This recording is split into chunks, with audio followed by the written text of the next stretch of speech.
September 13th, 1944. Brest, France. Members of the American 121st Engineers Battalion worked to find a route through an area occupied by Nazi forces since 1940. Captain Sidney Smith and his men must clear 2 paths across the minefield to allow Allied tanks access to Fort Montbarret, which guards the port of Brest. The Allies' siege of Brest began on August 7th. As Allied forces head northeast, Supreme Allied Commander General Dwight D. Eisenhower judges the capture of Brest to be of the highest priority.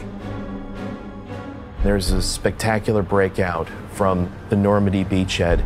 They're pursuing the German army, and they were running out of supplies very quickly. The port situation became critical. The goal? To seize the port of Brest and the U-boat bunkers back from the Nazis. Hitler told the German troops that were in the ports to hold at all costs. It was to the last bullet, to the last round, to the last life. These guys were going to hold out to the end. Capture of the deep water port would allow men and materials to be unloaded directly to feed the growing Allied war effort.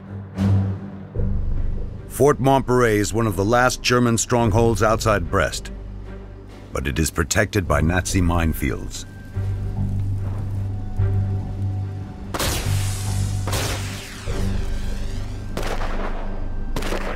For the Americans, to clear the mines in daylight could be fatal. Big advantage of clearing mines at night is you're not going to be as visible to the Germans. So you will have that kind of, concealment under darkness. But the darkness makes their minesweeping more dangerous.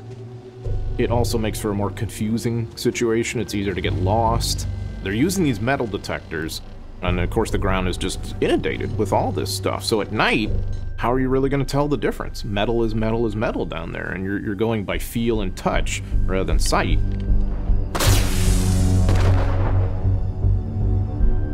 Outside the fort's walls, Smith's men crawl forward in the dark. Some fan out into no man's land to ensure their work is not disrupted by German raiders.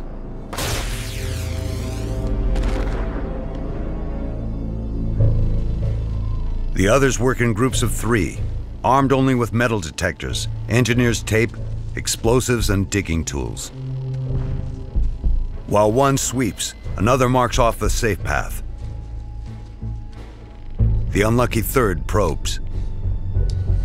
The true work of mine clearing is done on your hands and knees, usually with a bayonet, not straight down, but a sloped angle, and very gently prodding and probing ahead. As they work, they uncover 300-pound naval shells, buried as improvised mines by the Nazis, each capable of destroying a tank and killing its crew. Yeah, the engineers are not going to try and defuse these mines at night because it's just way too dangerous. You have to be able to see what you're doing in order to be able to defuse them. They rig each one with a pound of plastic explosive to detonate later. That way, there's no chance they're going to be trying to defuse it under cover of darkness and it blows up in your face. The cleared paths will allow the tanks to advance on the walls of the fort. The engineers creep back to their lines. Their night's work has already proved costly. German snipers located one man despite the darkness, and another is gravely wounded.